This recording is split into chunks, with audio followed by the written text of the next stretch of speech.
Live from New York, it's the show that wants Bill Belichick back for just one more 3-year period.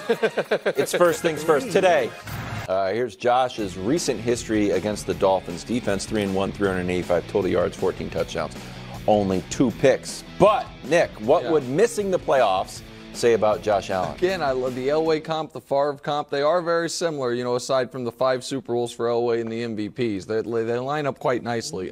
Listen, missing the playoffs would be a massive indictment.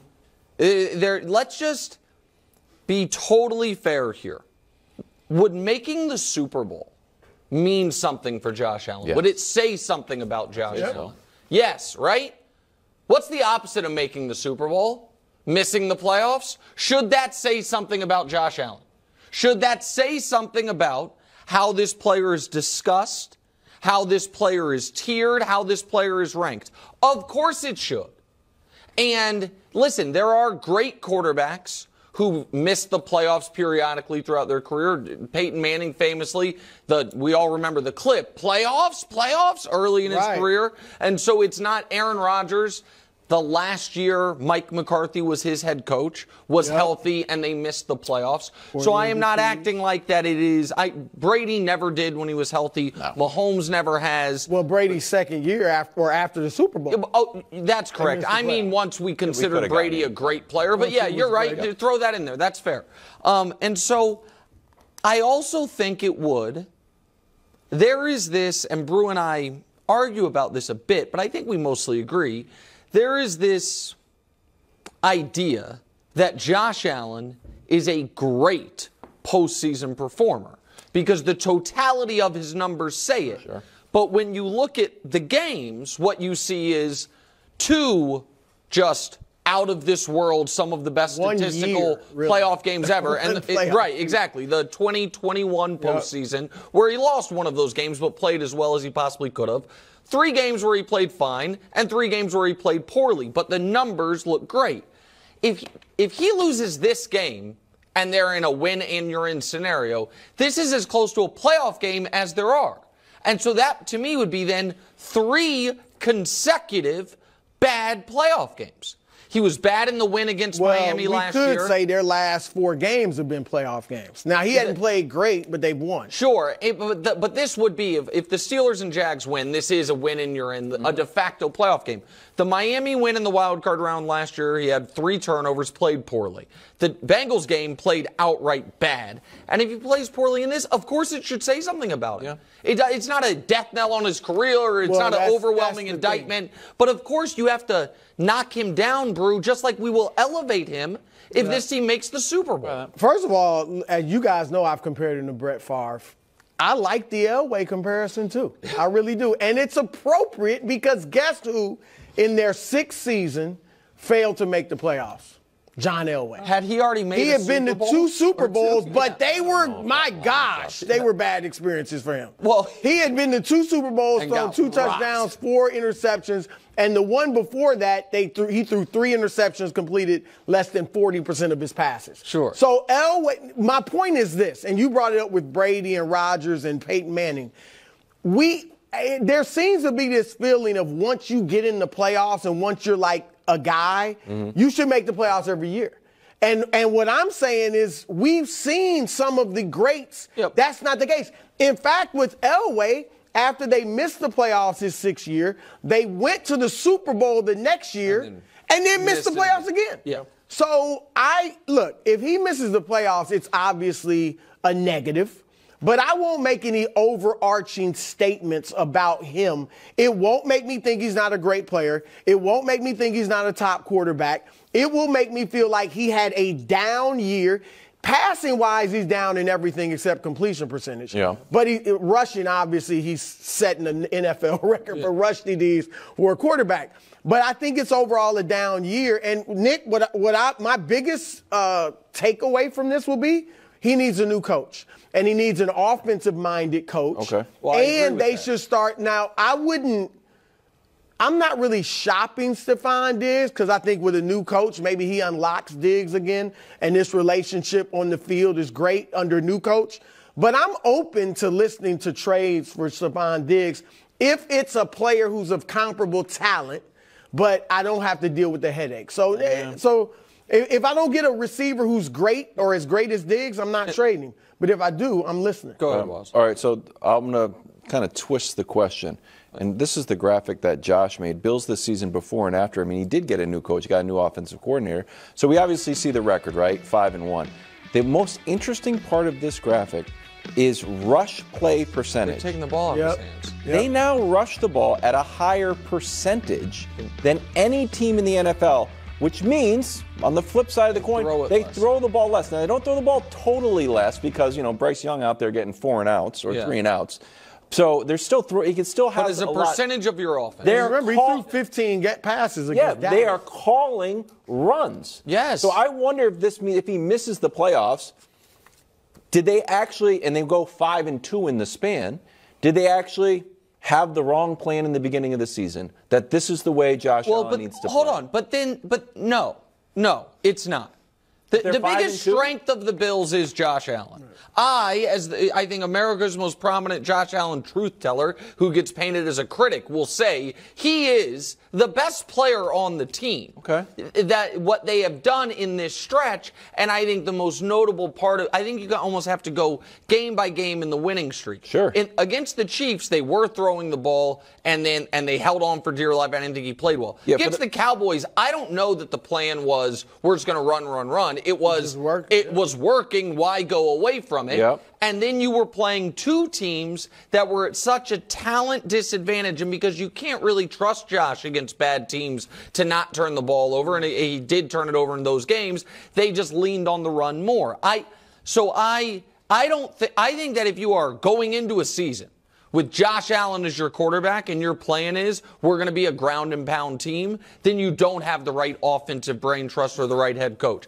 But I want to get your take on something, Brew, which is I do think all missing the playoff scenarios are not equal. Mm-hmm. And obviously, more teams make the playoffs now than in any of the instances we were talking about. And when you're in a division with the two worst teams in your conference, 7 teams in your conference make the playoffs, the 2 worst teams in the conference you get to play 4 times, that is a situation where if your and by the way, some of the other best teams in the conference have had their quarterback hurt throughout the year. Now, Josh gets credit for durability, no doubt about it. That's a year where you're not supposed to miss the postseason. And so especially when you will now absolutely control your own destiny. That is what is so fascinating about this weekend. For all my criticism of the Bills and Josh Allen throughout the year, if they win Sunday night, they're the 2 seed. And it's an ugly path and an uncomfortable path involving firing an OC, but they're the damn 2 seed, which I'm sure they would have loved to be the 1, but 2 seed's pretty damn good. And so but the flip side of that is if they blow it against a faltering, very injured team, it has to say something about the head coach and the quarterback first. We'll see how the game plays out, but typically that's where blame falls in these scenarios. All right, officially they make the playoffs if they beat the Dolphins. Would a Miami loss to the Bills mean anything, bro? It would mean they're pretenders. I mean, I already think they are. I was going to say, yeah. But it would mean to America would catch up and see that they are pretenders. Good team, and they can get better. I'm not saying they'll always be pretenders. Add some toughness, some beef to all your dancing, and then we got something. And that's what they'll do in the offseason or going forward. But right now, it would tell us you're not ready for prime time. You would be 1-5 against winning teams. Yeah. I mean, come on. People might want to poo-poo the record versus winning teams all they want, but guess who you meet in the playoffs? Teams with winning records, all right? And they don't just lose a little close game to teams with winning records. They get blasted by an average of 17 points. All right, so if they lose this game, Nick, and would be what, the 5th seed? No, they'd be the 6th. They'd be locked into playing Kansas City. Okay. So they're going. Well, look, Kansas City's interesting. Obviously, they played them tough. The one game, Tyreek's got the bad blood. So could that be odd? I'd pick the Chiefs, but maybe that's a decent matchup for them. But I don't think it's a good matchup. No chance to win the Super Bowl. I don't listen. It would mean everything. Let's go micro macro. In the micro, it would mean their season's over. You are not. They were a week ago playing for the 1 seed. If 8 days after they could have taken the 1 seed, they end up falling apart down the stretch and having to go to Arrowhead. Or is it being exposed? Okay, well, I mean, sure. Tomato, tomato, so to speak. I can't believe I just said that. But either way, whatever the reasoning for it is, you are not playing your worst football of the year and then going to Arrowhead and beating the Chiefs. I understand the Chiefs right now seem vulnerable. I get all of that. And vulnerable for the Chiefs means not a lock to, host the AFC title game. It does not mean they're going to lose the first playoff game. In the micro, I think it would mean their season is over. In the macro, it could mean something far more interesting. Because I am curious how Tua plays. Because we've never seen Tua in the playoffs. But we've seen Tua in playoff-adjacent scenarios. And let me lay them out and then let me show you the numbers. Well, we show you the numbers now. Week 17 against Buffalo. That was a win in your end game. He was bad. Week 17 the following year against Tennessee. That was a win that week and the next week in your end game. He was bad. Last week against Baltimore. That was to claim the 1 seed. He was bad. You could argue, I would argue, those are, prior to this Sunday, the 3 biggest games of his career. What do they all have in common? He was bad in all 3. The team got blasted in all 3. If he plays poorly, I'm not talking about a 35-31 classic where he plays well and then Josh Allen plays great. If he plays poorly in a loss, they're not paying him this offseason. Flatly. And so that's the macro. The macro is that he would have to make some huge run in the playoffs where they got to the conference championship. Oh, that's a good point. Because he could then, right, but I don't think that but I agree with you. Yeah, so that if he beat Mahomes at Arrowhead, that's not going to happen. That would be big. That's not going to happen. They got a shot. So here's, can I tell America what just happened here? Just real quick, if I may. Brew was correctly explaining how if the Dolphins lose, they're pretenders. Wildes was in lockstep agreeing with him that, yep, if they lose this game, they're cooked, they're pretenders, they're breakdancers. Then both of them realized, if they lose, they would play the Chiefs. Okay, never mind, maybe that's a dangerous team now. When you guys were... No, I don't think they can get to the Super Bowl, but the Chiefs, Nick, look, the Chiefs, I'm not writing them off, but they are vulnerable. This is not a figment of people's imagination. I'm not saying... And we saw what happened when they played before. Where the Chiefs didn't trail for a second after the first 10 minutes of the game? Yeah, where they didn't score in the second half and won because of a great defensive play, but a Tyreek Hill miscue. That's why they won. It was a close game. Didn't trail for a minute the whole game. That doesn't mean, was it a close game? Miami wasn't tied at any moment. Was it a close game? It was a 1-score game. Okay. Late in the game. They were up, it was up 14-0. Outscored them 14-0 in the second half. Also, it was 21-0 at halftime. In Germany, I kind of just... They're odd games. I'm not necessarily holding that against Miami. Okay, so where do you stand, Wildes, then? I just want to know. because you don't sound like a guy trying to get back in the good graces. I stand It's fine. I just want to know. If Miami loses to Buffalo and got blasted by Baltimore and loses to Buffalo, you think they'll be in good position to go into Arrowhead and beat the Chiefs? Is that what you think? Here's the problem. I want to believe in playoff Mahomes. Obviously, he's got the most experience, and I don't like to bet against greatness during the playoffs. I also am armed with the fact that I've repeated on the show several times that if you score, every team that scores 21 has beaten the Chiefs. So if you can get to 21, you win the game. Do I think Tyreek Hill and Jalen Waddle back after a few weeks rest can score 21 in Arrowhead? I do. That being said, I also believe in Patrick Holmes, so I'm kind of lost. Here is, I guess, my frustration here. It sounds to me, and maybe I'm wrong, you guys would have more belief in Miami going to Kansas City than you have in them this weekend at home against Buffalo. And that, to me, doesn't square. Interesting. Because right now, I know where you guys stand. I think, who do you got in this game? I got Buffalo. That's what I thought. Who do you got in this game? I didn't say I would pick Miami to beat the Chiefs. I know, but I'm trying to pick a shot. I just saw Miami beat the Cowboys, who we all think is a good team. I will take Miami. Okay, all right. Well, so I honestly... You're also taking Miami. I've been saying, I think the Bills are missing the postseason. So, I've got Miami. The problem is all these injuries are just brutal. 19 of them. It's just tough. I wanted that Ndamukong Suh signing to come down the pipe. I don't think that's would have made it. Yeah, you wouldn't like it. That's right. Mahomes odds to win the AFC. Baltimore, Bruce pick at number 1. Then it's Kansas City and Buffalo tied at 2. Then the Dolphins. Then the Prince. Brew, are you surprised the Chiefs and the Bills have the same odds. I mean, look, if the Bills, they make the playoffs first. They got to get in the playoffs, obviously. But I think this is appropriate. I think this is correct, assuming they make the playoffs. No, right? It means, if it means if they make the playoffs, they'll be ahead of the Chiefs. Right. But no, I think Bills and Chiefs tied for chances to get to the Super Bowl is appropriate. All right? The Bills beat the Chiefs. All right? They have the same record right now. Yep. And we'll see if they end up with the same. But same record. Bills beat them. Bills have been better against teams with winning records. They're 3-2. Chiefs are 2-3. You know, and the Bills, we got this graphic.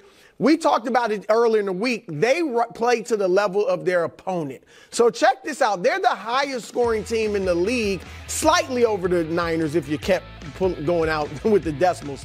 They're the highest scoring team in the league against winning teams. All right, so we said they don't get blown out. They haven't lost a game by more than 6 points, which means they're always in it, always have a chance when you got a dynamite player like Josh Allen. So, yeah, I think the Bills – look, obviously Patrick Mahomes is more trustworthy and reliable than Josh Allen. But this year, yeah, I think the Bills have just as good a shot. So just to what I was trying to say there, and just for people that aren't degenerate gamblers like me and they can't just kind of see through the matrix on the lines, the fact that the Chiefs are locked into the 3 and the Bills aren't even locked in the playoffs and they have the same odds means – if Buffalo wins this game against Miami, Buffalo is going to have far better odds than Kansas City. They won't be tied anymore because obviously the odds are going to 0 if they lose. And I'm curious what the odds will be if they're in the scenario where they lose, they fall to the 6 or the 7, but still make the playoffs because they obviously could theoretically still make the playoffs there.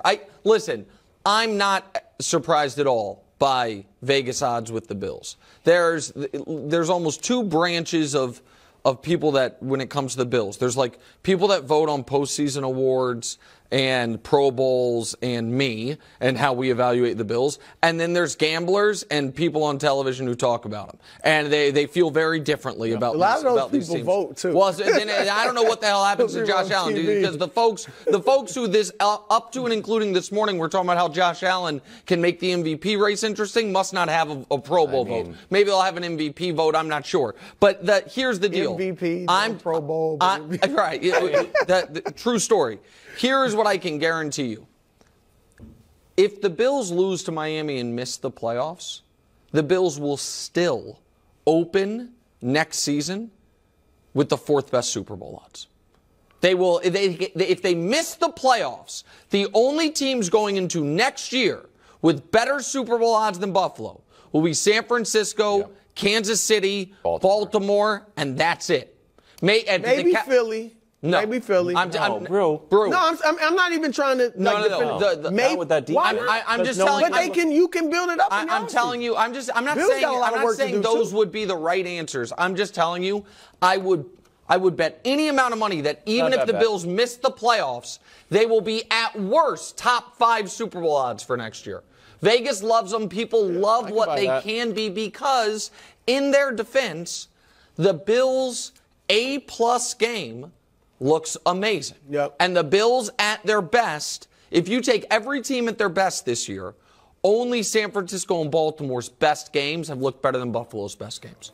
Buffalo against Miami, Buffalo against Dallas matches up against what anyone's done except for Baltimore against San Francisco and San Francisco against Dallas. Miami's A games look nice too. Nah. They scored 70 points. No, that was one A game against a team that had quit. And so I think Miami's a tier. It looked good, though. Wow. It did look good. 70. Thanks for watching. Subscribe here to get more from the show and to check out clips from other shows on FS1.